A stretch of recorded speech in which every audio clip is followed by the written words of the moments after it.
के किस मान के लिए समीकरण निकाय के सार्थक हल हैं। निकाय समीकरण निकाय यानी कि ये तीन इक्वेशन का एक निकाय है जिसको हम ए इंटू एक्स कैपिटल एक्स बराबर बी की टर्म में लिखते हैं, जहाँ पर ए क्या होता है, इन एक्स वाई जेड से जो मैट्रिक्स बनती है 2 3 1, इनके जो कोफिशिएंट या गुणांक हैं 2 3 4 1 1 1 4 6 के, इससे जो मैट्रिक्स बनती है वो आपकी ए मैट्रिक्स होती है। और जो एक्स होता है कैपिटल एक्स वो क्या होता है, स्तंभ मैट्रिक्स होती है, यानी कि उसके अवयव क्या होते हैं, ये अज्ञात राशियाँ या unknown variables X Y Z. तो उसको ऐसे ब्रैकेट में स्तंभ जैसा हम मैट्रिक्स लिखते हैं, उसमें एक्स वाई और जेड तीन एलिमेंट लिखते हैं, ठीक है। फिर बराबर बी आता है, बी भी एक स्तंभ मैट्रिक्स होती है जो क्या होती है बराबर, इसके इधर बराबर में क्या है 0, तो उसमें 0 0 0 जो भी हो, जैसे 1 2 3 हो तो 1 2 3, इस तरह से हम उस निकाय को बनाते हैं, ठीक है। जैसे हमने कल भी मतलब जो लास्ट वीडियो था उसमें भी अपन ने ये चीज़ करी थी। तो इसमें हम हमको ये बोल रहा है कि इस निकाय का हल सार्थक होगा के किस मान के लिए। तो हमको के की ऐसी वैल्यू निकालनी है। तो पहले हम इसको ए एक्स बराबर बी की टर्म में लिखेंगे। यहाँ पर ए एक्स बराबर बी नहीं है, यहाँ पे ए एक्स बराबर 0 लेके चल रहे हैं हम स्टार्टिंग से। क्यों? क्योंकि यहाँ पर ये उन्हीं इक्वेशन के लिए अपन पढ़ रहे हैं जिसमें इक्वल में क्या हो 0, ठीक है।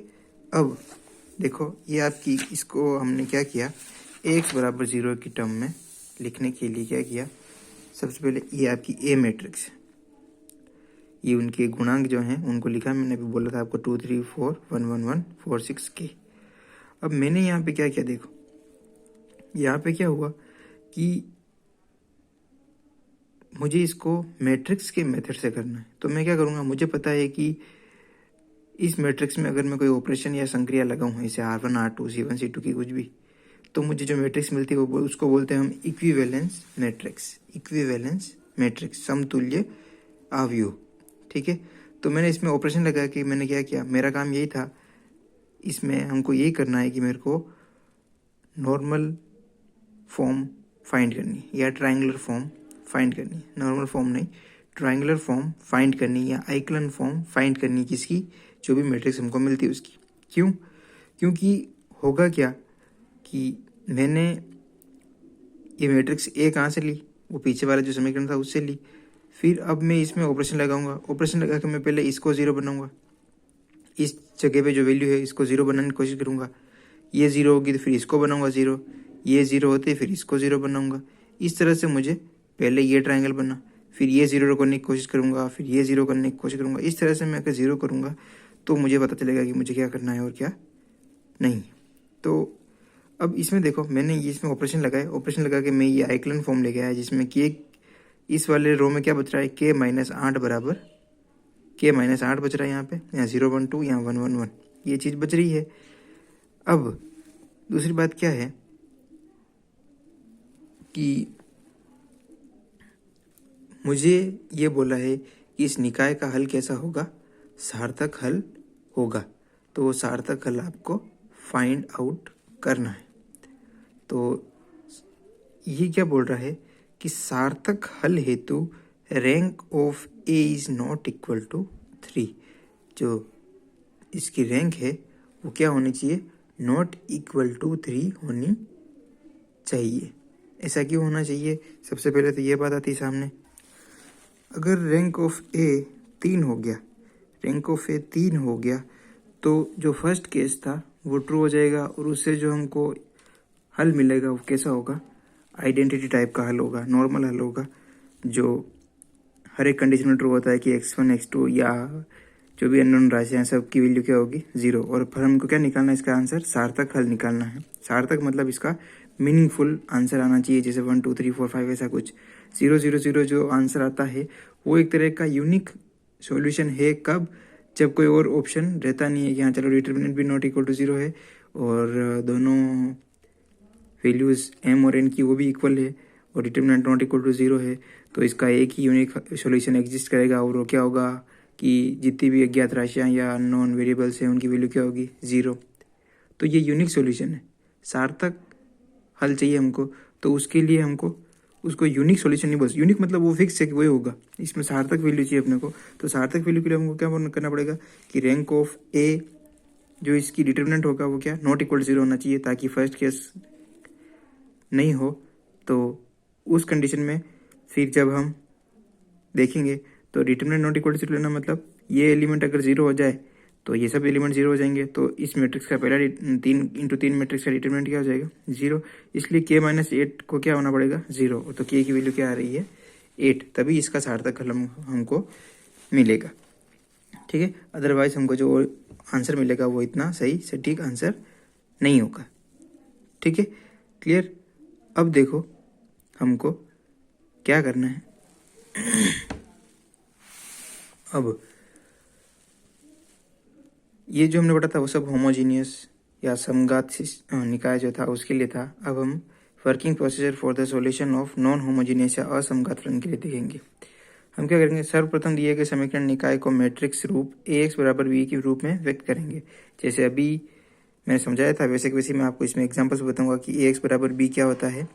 ए मैट्रिक्स बनती है जो अपने इक्वेशंस दी होती है, जो इक्वेशन दी होती है उसका जो गुणांक होते हैं उनसे जो मैट्रिक्स बनती है वो ए होती है।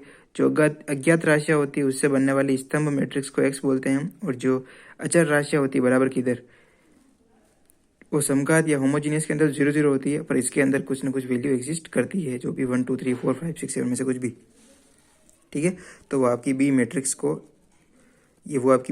होगी। ठीक है, फिर हम क्या करते हैं, अज्ञात राशियों की संख्या n मानते हैं। अज्ञात राशियों की संख्या क्या बोलते हैं, यहाँ पे n मानते हैं।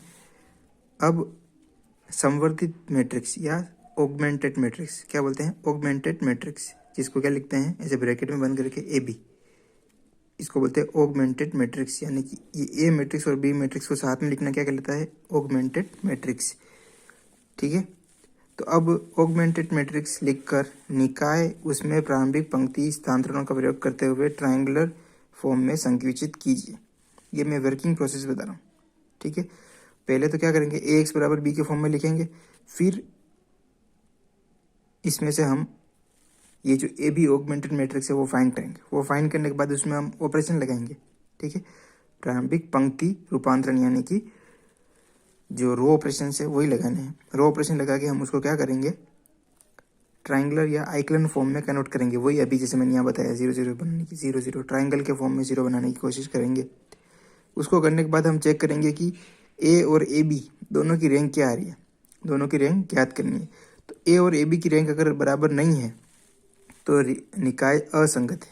ठीक है, ये लिखना है कि निकाय असंगत है, और बराबर है तो निकाय संगत है। निकाय संगत है तो 3 केस, अगर रैंक और अज्ञात राशियां बराबर आए, रैंक और अज्ञात राशियां बराबर आए तो अद्वितीय हल। रैंक कम हो और अज्ञात राशियां ज़्यादा हो, रैंक कम हो और अज्ञात राशियां ज़्यादा हो तो अनंत हल। रैंक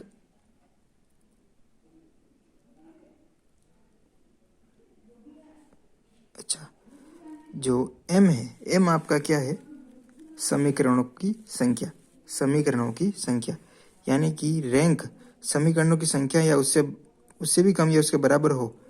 ठीक है, और अज्ञात राशियां ज़्यादा हो तब भी अनंत हल होंगे। देखो फ्रेंड्स, आपने ये चीज़ पढ़ी होगी कि किसी भी इक्वेशन को की जो अज्ञात राशियां या अननोन वेरिएबल्स होते हैं उनकी वैल्यू निकालनी हो तो जितनी अननोन वेरिएबल्स या अज्ञात राशियां होती है उतनी इक्वेशंस हमारे पास होनी चाहिए, उतनी इक्वेशंस हमारे पास होनी चाहिए।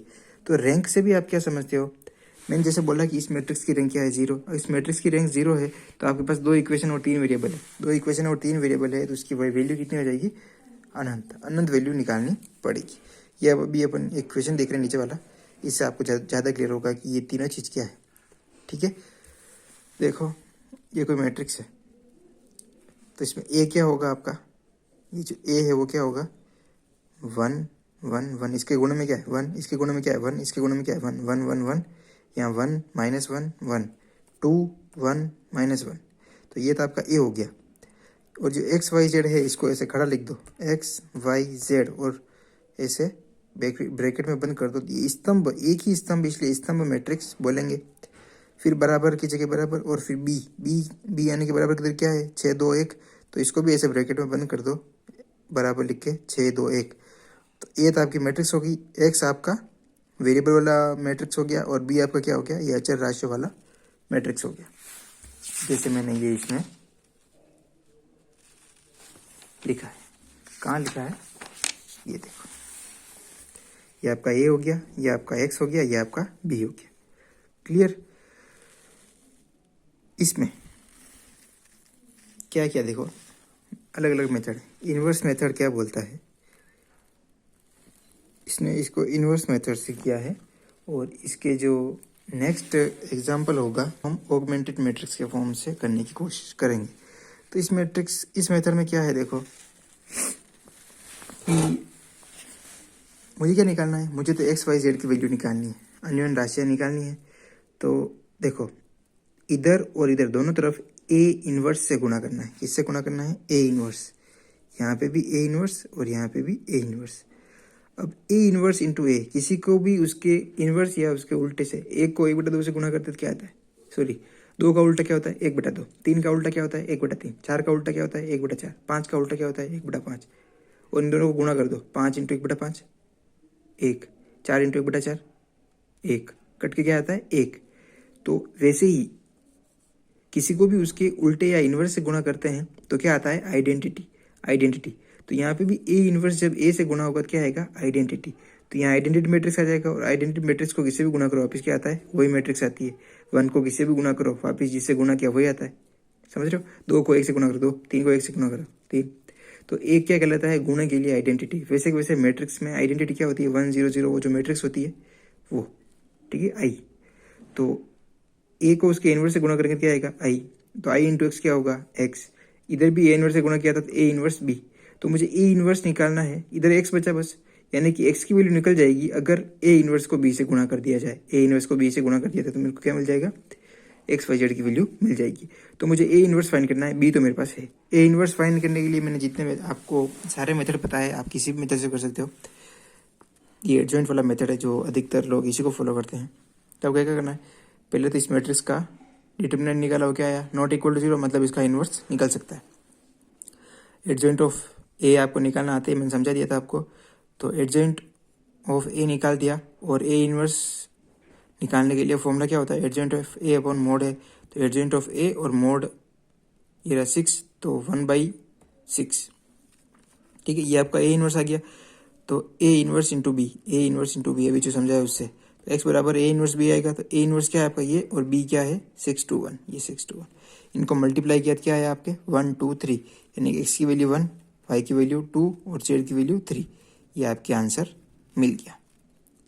क्लियर हो गया। तो वापस समझ लो, ए एक्स बराबर बी, इधर भी ए इन्वर्स यानी कि ए इन्वर्स, और इधर भी ए इन्वर्स से क्या करेंगे, गुणा। तो ए इन्वर्स इंटू ए, किसी को भी उसके उल्टे से गुणा करते क्या आता है, आइडेंटिटी यानी 1। तो यहाँ क्या आ जाएगा आई, और आई को एक्स से गुणा करेंगे तो वापस क्या आएगा, एक्स ही आएगा। एक्स आ गया, एक्स बराबर क्या आ रहा है, इधर ए इन्वर्स से गुणा किया, इधर भी करना पड़ेगा। तो एक्स बराबर ए इन्वर्स बी, ये लिखा है एक्स बराबर ए इन्वर्स बी। तो मुझे ए इन्वर्स निकालना है, बी तो मुझे पता है क्या है 6 to 1। ए इन्वर्स निकालना है, तो ए इन्वर्स निकालने का यहाँ इन्वर्स मेथड आपको पता ही है, मोड ए निकालो और एडजॉइंट ऑफ ए निकालो, फिर एडजॉइंट ऑफ ए है, डिटर्मिनेंट या मोड ए का भाग दे दो, तो आपको आपकी वैल्यू ए इन्वर्स की मिल जाएगी। तो हमको मिल गई, क्या मिला, ये चीज़। तो ये हमने यहाँ पुट कर दी और बी से गुणा कर दिया, तो हमको क्या मिल गया, एक्स की वैल्यू, यानी कि एक्स बराबर 1, वाई बराबर 2, जेड बराबर 3। क्लियर। तो इस तरह से आपको एक्स वाई जेड की वैल्यू निकालनी है। तो इजी है, इतना हार्ड मेथड भी नहीं। देखो एग्जाम्पल 2 क्या है, apply matrix theory to solve following system. एक तो आप इसको नॉर्मल सिस्टम से कर सकते हो, पर आपको किससे करना है, मैट्रिक्स थ्योरी से। तो इसको ए एक्स बराबर बी के फॉर्म में लिखा वापिस वही, ए 1 1 1 2 5 7 2 1 -1, ठीक है, -1 है। फिर इसको सोल्व किया किससे, ऑगमेंटेड मैट्रिक्स। ऑगमेंटेड मैट्रिक्स क्या होती है, वो जो मैट्रिक्स होती है ए, यहाँ डॉट बना के वो जो बी मैट्रिक्स है वो यहाँ लिख दो, ए बी, ए मैट्रिक्स यहाँ, और ऐसे डॉट डॉट लाइन बना के जो बी मैट्रिक्स है वो यहाँ लिख दो। फिर इसमें रो ऑपरेशन लगाने, रो ऑपरेशन लगा के इसको देखो, इसको इस तरह से ट्राइंगुलर फॉर्म में कन्वर्ट करना है, ठीक है। ऐसा नहीं कि जीरो नहीं हो सकता, इसको जीरो बना सकते हैं, पर बन सकता है तो ही बनाना, ज़बरदस्ती हम उसको बना नहीं सकते। तो इसमें हमने ट्राई किया, ये सारे जो ऑपरेशन आपको मैंने बता रखे हैं, आपकी फ़ोटो भेजे मैंने आपको, उसमें चेक करना, ऑपरेशन लगा के देखना। अब क्या आप इसको जीरो बना सकते हो? तो आप देखो कि नहीं बना सकते। ठीक है, तो इस मैट्रिक्स को देखो, ये कौन सी मैट्रिक्स है? ए मैट्रिक्स है, और ये पूरी कौन सी है? Augmented matrix A B. ठीक है, तो इसको देखो, ये ए मैट्रिक्स है। क्या ए मैट्रिक्स की रैंक कितनी आ रही है? आप बोलोगे रैंक 3 आ रही है, क्यों? क्योंकि इसका डिटरमिनेंट 0 नहीं हो रहा, तो 3 ही इसकी क्या हो जाएगी? रैंक। तो इसकी रैंक कितनी है? 3। तो रैंक ऑफ ए कितनी लिखी? ये देखो 3।